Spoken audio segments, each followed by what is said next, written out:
नमस्कार मित्रांनो, वररुची संस्कृत अकॅडमीच्या संस्कृत रीडर या यूट्यूब चॅनलवर तुमचं स्वागत आहे। आजच्या ह्या व्हिडिओमध्ये आपण बघणार आहोत की जो संस्कृतचा पेपर आहे BAMSचा त्याची उत्तरं कशा प्रकारे लिहायची आहेत किंवा संस्कृतचा पेपर कशा प्रकारे सॉल्व करायचा। तर ह्या व्हिडिओमध्ये विंटर 2023चा जो पेपर आहे तो इथे सॉल्व करून दाखवलेला आहे। तर दोन सेक्शन असतात, सेक्शन ए आणि सेक्शन बी, ज्यामध्ये सेक्शन ए जे असतात त्याच्यामध्ये 20 MCQ असतात आणि सेक्शन बी जो असतो त्याच्यामध्ये SCQ 8 SCQ आणि 4 LAQ येतात। तर ह्या ठिकाणी सेक्शन बी जो आहे तो सॉल्व करून दाखवलेला आहे। तर पहिला जो SCQ असतो तो असतो संधी चित्वावा योजयित्वा लिखत, की ज्यामध्ये तुम्हाला एक तर संधी फोड करून लिहायची असते किंवा संधी फोड दिलेली असेल तर तिथे तुम्हाला संधी करून लिहायची असते। जसं न प्लस एव, इथे तुम्हाला संधी फोड दिलेली तर इथे संधी लिहायची आणि इथे संधी दिलेली तर इथे संधी विग्रह करायचा आहे सेकंड एकदा। आता तो कसं लिहायचं तर ते ह्या ठिकाणी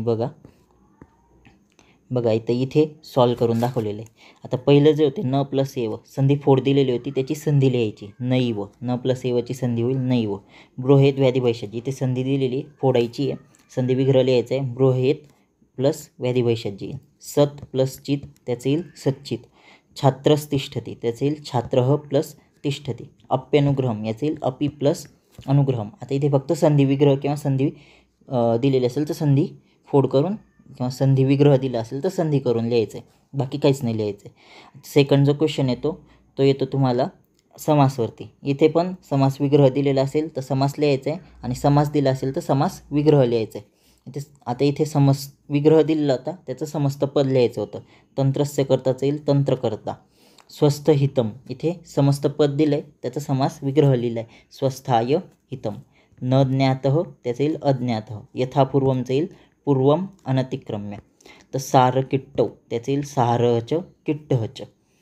त्याच्यानंतर तिसरा जो SCQ येतो त्याच्यामध्ये तुम्हाला अव्यय दिलेले असतात याच्यामध्ये। आता इथे जसं ह्या ठिकाणी हे अव्यय दिलेले आहेत आणि इथे जे खाली गाळलेल्या जागा आहेत इथं तुम्हाला योग्य ते अव्यय त्या ठिकाणी भरायचे। आता जसं यत्र धूमः तत्र अग्नी हरिदैत्याय अलम स्वस्थ इति अभिधीयते। आता ते कसं लिहायचं तर ते ह्या ठिकाणी पुढे बघा, आता इथे अव्यय कशी भरायचे ते दिलेलं आहे। तर जिथे गाळलेल्या जागा आहेत तिथे अव्यय भरायचे। यत्र धूमः तत्र अग्नी स्वस्थ इति अभिधीयते हरिदैत्याय अलम रामः लक्ष्मणः च वनं गतवन्तौ आणि सागरात ऋते को वडवानलम बिभरती। आता इथे जिथे जिथे अव्यय राहणार ना त्या ठिकाणी तुम्हाला अंडरलाईन करायचं आहे। जसं आता इथे इति हे अव्यय भरलं तर त्या ठिकाणी खाली अंडरलाईन करून द्यायची असं, आणि च असेल तर तिथे चच्या खाली अंडरलाईन, ऋतेच्या खाली अंडरलाईन, जे पण अव्यय भरणार त्याच्या खाली अंडरलाईन करून द्यायची।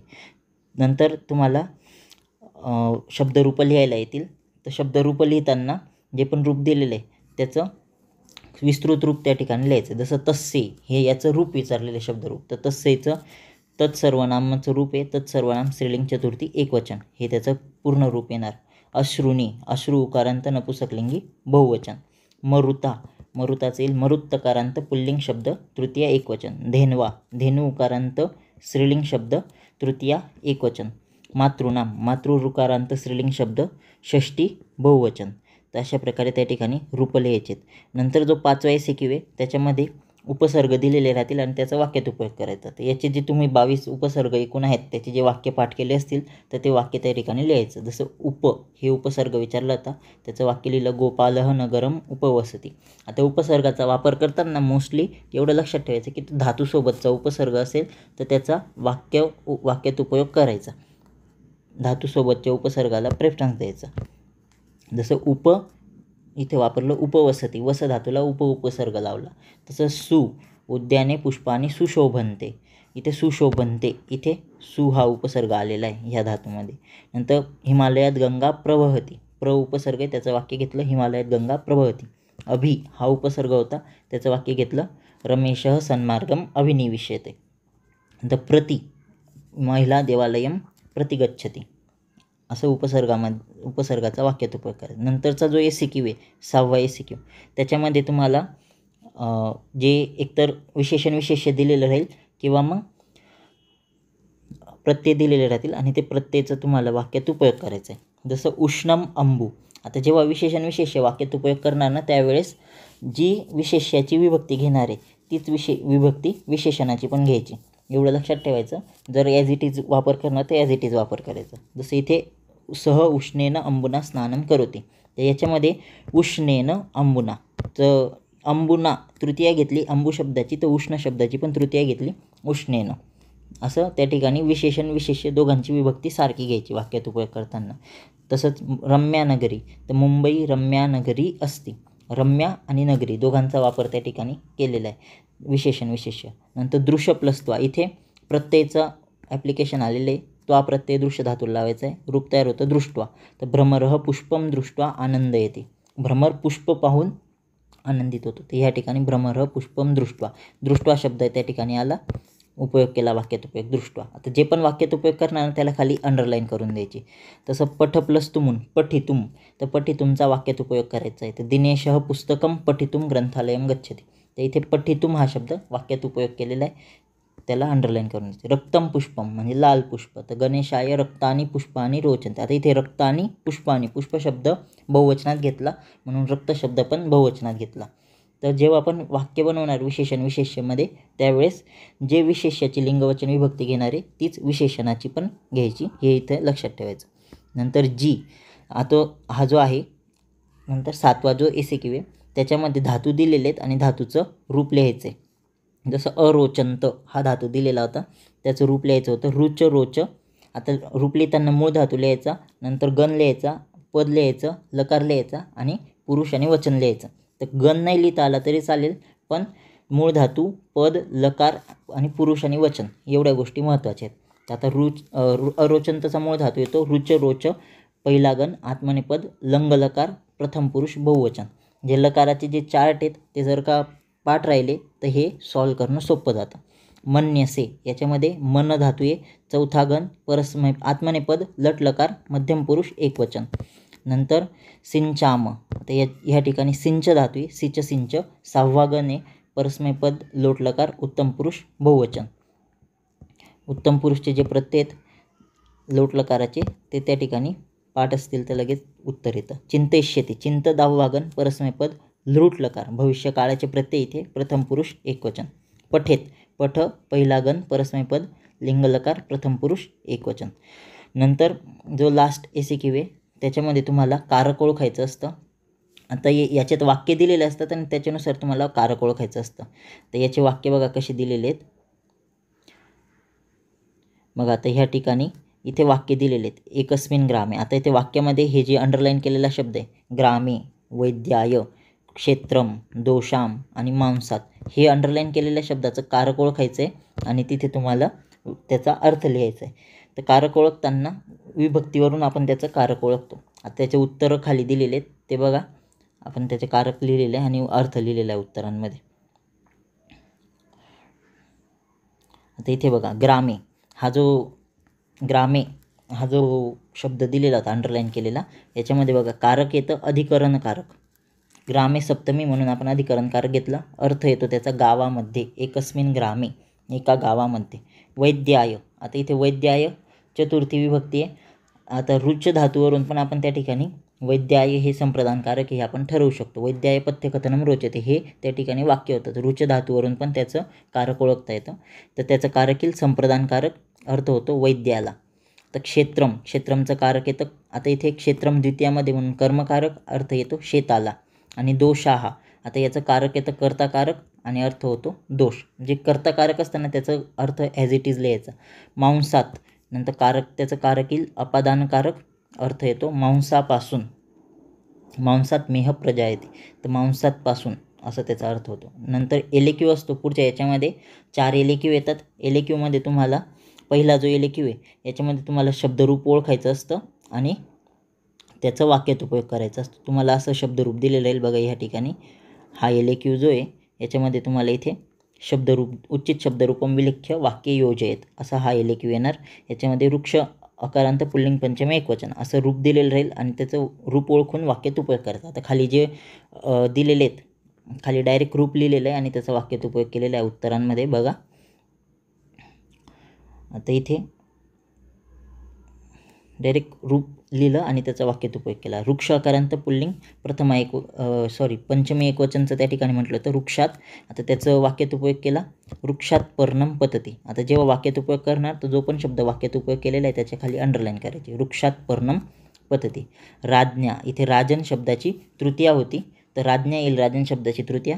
राज्ञा हा दंडम दीयते. आता हे जे वाक्य बनवलं आपण कर्मणी पण तुम्ही बनवू शकतात किंवा मग जे पण उपपद विभक्तीचे नियम आहेत त्याच्या आधारावरती हे वाक्य त्या ठिकाणी बनवू शकतात. तृतीयामध्ये जर का एखादा शब्द आला असेल तर त्याचं कर्मणी वाक्य बनवता येतं.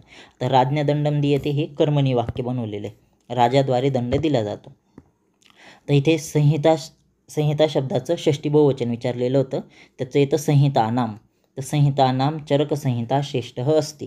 ते हे उपपद विभक्तीमध्ये श्रेष्ठ शब्द जर का घेतला तर संहिता शब्द षष्टी बहुवचनमध्ये घेता येतं. समूहवाचक शब्दामध्ये एखादं श्रेष्ठ दाखवायचं असेल तर त्या ठिकाणी आपण बहुवचन घेऊ शकतो षष्टीचं. तर ती उपपद विभक्तीचा नियम वापरून हे वाक्य तयार केलं. संहिता नाम चरक संहिता श्रेष्ठ. नंतर चौथं बघा अस्मत् सर्वनामचं बहुवचन होतं. प्रथम बहुवचन वयम विद्यालयम गच्छामः. नंतर गुरुभ्यः, गुरु शब्दाचं चतुर्थी बहुवचन विचारलेलं होतं गुरुभ्यः. तर गुरुभ्यः नमः. आता जेव्हा आपण चतुर्थी येणार त्यावेळेस नमः हे फिक्स करू शकतात तुम्ही. चरक आलं तर चरकाय नमः. जे पण चतुर्थी येईल त्याच्यासमोर तुम्ही नमः स्वस्ती स्वाहा अलम वषट हे वापरू शकतात. नंतर जो एलेक्यू येतो त्याच्यामध्ये समास येतात. समास विग्रह दिला असेल तर समस्त पद लिहायचं, समस्त पद दिलं असेल तर समास विग्रह लिहायचं. आता याच्यामध्ये समस्त पद आणि समास विग्रह हे पण लिहायचं आहे आणि समासाचं नाव कोणतं आहे ते पण लिहायचं असतं. तर पहिलं होतं न विद्यते उपद्रव यस्य स. त्याचं समस्त पद येतं अनुपद्रव आणि समासाचं नाव येतं नय बहुर्वी. दर्शन स्पर्शन प्रश्नैहि. आता ह्याचा जो समस्त पद दिलेला आहे त्याचा विग्रह लिहायचा होता दर्शनमच स्पर्शनमच प्रश्नच तैहि. आता इथे प्रश्नही तृतीय घेतली होती मग ते दाखवण्यासाठी तिथे तैहि घेतलं. दर्शनमच स्पर्शनमच प्रश्नच तैहि. त्याचा समास येतो इतरेतर द्वंद्व. समासाचं नाव पण तुम्हाला लिहिणं महत्त्वाचं आहे. समासाचं नाव आणि समास विग्रह हे दोन्ही गोष्टी महत्त्वाच्या आहेत तिथे लिहिणं. आता इथे परम औषधम समस्त पद दिलं आहे, विग्रह लिहायचं आहे परमम औषधम आणि त्याचं समासाचं नाव येतं कर्मधारय समास. इथे विशेष्य आल्यामुळे आपण तिथे कर्मधारय समास त्या ठिकाणी आला. तर बलम अनतिक्रम्य विग्रह दिलेला आहे त्याच्यानुसार त्याचं समस्त पद येतं यथाबलम. समासाचं नाव येईल अव्ययी भाव समास. नंतर अभ्यंगाय इदम. आता इथे अभ्यंगाय इदम. आता अभ्यंगाय चतुर्थी आली आणि इदममुळे त्या ठिकाणी ज्या ठिकाणी अर्थम असेल तर त्या ठिकाणी इदम घ्यायचं. हे आपल्याला समसमध्ये चतुर्थी तत्पुरुषमध्ये नियम दिलेला आहे. तर म्हणून इथे इदम आलेलं आहे अभ्यंगा इदम. त्याचं येईल अभ्यंगार्थम. ह्या ठिकाणी अभ्यंगार्थम झाले तिथे अभ्यंगार्थम काना येईल अभ्यंगार्थम येईल. त्याचं समास नाम येईल चतुर्थी तत्पुरुष समास. चतुर्थी तत्पुरुष प्रकार या. नंतर तिसरा जो एलेक्यू आहे त्याच्यामध्ये संधी दिलेली असते. संधी विग्रह लिहायचा संधी दिली असेल तर आणि संधी विग्रह दिलेला असेल तर संधी लिहायची आणि सूत्र लिहायचं. इथे सूत्र महत्त्वाचं आहे. संधीचं नाव लिहिणं महत्त्वाचं नाही तर संधीचं सूत्र या ठिकाणी महत्त्वाचं आहे लिहिणं. तर अध्यस्थी याच्यामध्ये अधि प्लस अस्थि असं संधी त्या ठिकाणी दिलेली आहे. सूत्र येईल त्याचं इको यनची. यन संधीचं सूत्र आहे. सूत्र महत्त्वाचं आहे. तुम्हाला सूत्र त्या ठिकाणी लिहायचं. यन संधी नाही लिहिलं तरी चालेल. सूत्र लिहिणं कंपल्सरी. सूत्राला 1 मार्क भेटतो आणि हे विग्रह लिहायला 1 मार्क भेटतो. न प्लस अस्ति ते ह्या ठिकाणी विग्रह दिलेला आहे त्याचं संधी येईल नास्ती. सूत्र येईल सवर्ण दीर्घ संधी. त्याचं सूत्र येतं अकसवर्णे दीर्घ. तैश्च या ठिकाणी विग्रह होईल त्याचं तैहि प्लस च. त्याचं सूत्र येईल विसर्जनीयस्य स. त्या ठिकाणी विसर्गाचा स झाला आणि त्याचा श झालेला आहे म्हणून त्याचं सूत्र आलं विसर्जनीयस्य स. पश्येदपि या ठिकाणी तचा द झालेला आहे जशत्व संधीनुसार. पश्येत प्लस अपि सूत्र त्याचं येईल झलाम जशो अंते. नंतर प्रत्येकम प्रति प्लस एकम सूत्र येईल इको यनची. तसं तुम्हाला संधी विग्रह आणि सूत्र हे दोन्ही गोष्टी लिहायच्या. संधी विग्रह किंवा संधी लिहायला 1 मार्क सूत्र लिहायला 1 मार्क असे 2 मार्काचा हा क्वेश्चन आहे. नंतर जो शेवटचा एलेक्यू येतो त्याच्यामध्ये शेवटच्या एलेक्यूमध्ये 2 आणखी सब क्वेश्चन्स येतात. तर 2मध्ये अ जो असतो अमध्ये तुम्हाला प्रत्यय विचारलेले असतात. प्रत्यय धातू आणि प्रत्यय एकत्र करून दिलेलं असतं. तुम्हाला त्याचं रूप लिहायचं असतं. प्रत्यययुक्त शब्द लिहायचा असतो. तर पहिलं बघा, याच्यामध्ये जीव प्लस तुमुन त्याचं रूप येईल जीवितुम, श्रु प्लस अनियर त्याचं येईल श्रवणीय, विद प्लस शानच त्याचं येईल विद्यमान, भू प्लस त्वा त्याचं येईल भूत्वा, नृत प्लस शत्रू त्याचं येईल नृत्यन. नंतर शेवटी जे एलएक्यूमधला सगळ्यात शेवटचा जो क्वेश्चन येतो, शेवटच्या एलएक्यूमधले सब क्वेश्चन ब, त्याच्यामध्ये तुम्हाला वाक्य दिलेले राहतील, कर्तरी वाक्य, कर्मणी वाक्य. त्या ठिकाणी वाच्यप्रयोग बदलायचा आहे. प्रयोगम विपरिणमयत असा क्वेश्चन येतो, म्हणजेच त्या ठिकाणी जो पण प्रयोग दिलेला आहे तो त्या ठिकाणी बदलायचा. कर्तरी असेल तर कर्मणी करायचा, कर्मणी असेल तर कर्तरी करायचा, किंवा अकर्मक कर्तरी असेल तर भावे करायचा, असं त्या ठिकाणी चेंजेस करायचे असतात. आता या इथे डायरेक्ट उत्तर लिहिलेले आहेत, त्याचे वाक्य बघा कसे दिलेले आहेत. तर बघा, आता इथे पहिलं वाक्य दिलेलं आहे, भक्तः ईश्वरम स्मरती. आता इथे कर्तरी वाक्य दिलं आहे, त्याचं कर्मणी होईल भक्तेन ईश्वरः स्मर्यते. मग तेन सिंह दृश्यते त्याचं येईल सह सिंहम पश्यती. बालकेन कंदुकः क्रीड्यते हे कर्मणी वाक्य आहे, त्याचं कर्तरी होईल बालकः कंदुकम क्रीडती. नंतर शिशुः शेते हे अकर्मक कर्तरी वाक्य आहे, त्याचा भावे प्रयोग होईल शिशुना शयते. नंतर पाचवं बघा, सेनापती व्यूहम रचयती हे कर्तरी वाक्य आहे, सकर्मक कर्तरी आहे, त्याचं कर्मणी वाक्य होईल सेनापतीना व्यूह रच्यते. आता याचं बघा, हेच त्या ठिकाणी शेवटी याचे डायरेक्ट उत्तरं दिलेले आहेत. बघा इथे भक्तेन ईश्वरः स्मर्यते, भक्त ईश्वरम स्मरती होतं, त्याचं हे झालं सह सिंहम पश्यती, दुसऱ्याचं उत्तर आलं. तिसऱ्याचं उत्तर आहे बालकः कंदुकम क्रीडती. नंतर शिशु शेते असं होतं, त्याचं आलं शिशुना शयते, भावे प्रयोग हा. सेनापती व्यूह रचयते असं होतं, त्याचं आलं सेनापतीना व्यूह रच्यते. तर अशा प्रकारे तुम्हाला पूर्ण क्वेश्चन पेपर सॉल्व करायचा असतो. आणि क्वेश्चन पेपर सॉल्व करताना आता इथे या ठिकाणी खूप जास्त जागा सोडलेली नाही, पण प्रत्येक प्रश्न एका पानावरतीच घ्यायचा. एक एसएक्यू असेल किंवा एक एलएक्यू असेल तो सिंगल पेजवरती लिहायचा, नंतर सेकंड पेजवरती पुढचा एसएक्यू स्टार्ट करायचा. आणि प्रत्येक प्रश्न लिहिल्यानंतर अशी जागा सोडत जायचं, मोकळा पेपर लिहायचा, की जेणेकरून त्याचं जे प्रेझेंटेशन आहे ते चांगल्या प्रकारे दिसून येईल.